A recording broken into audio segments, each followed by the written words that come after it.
நீங்க பல லட்சம் காவல்துறை அதிகாரிகள் இருந்து கர்நாடகத்திலே நடைபெறுகிற போராட்டத்தை எதிர்த்து காவிரி பிரச்சனையிலே ஒரு வெங்காயத்தையும் செய்ய முடியாது. ஒரே ஒரு வீரப்பன் உயிரோடு இருக்கிற வரைக்கும், எங்கள் மாவீரன் வீரப்பன் காட்டிலே அலைந்து கொண்டிருக்கிற வரைக்கும் வாட்டல் நாகராஜும் அவன் மயிராண்டிகளும் காவிரியிலே கால் வைக்கவில்லை. மறந்து விடாதே. நயவஞ்சகமாக அவரை கொன்றதற்கு பின்னால் காவிரியிலே வந்து நடுத்தண்ணில முழங்கால நின்று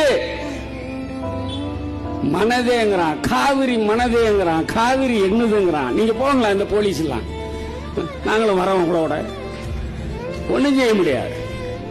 ஈழத்திலே எங்கள் மக்கள், தமிழ் இன மக்கள் அழிக்கிற போதும் இந்த காவல்துறை வேடிக்கைத்தான் பார்த்தது. மாறாக எங்களுடைய போராளிகளை ஏதோ கடத்தல்காரர்களை போல கைது செய்தீர்கள். வேற என்ன கிழிக்க முடிந்தது உங்களால்? ஆனாலும் வேற என்ன கிழிக்க முடிந்தது உங்களால்?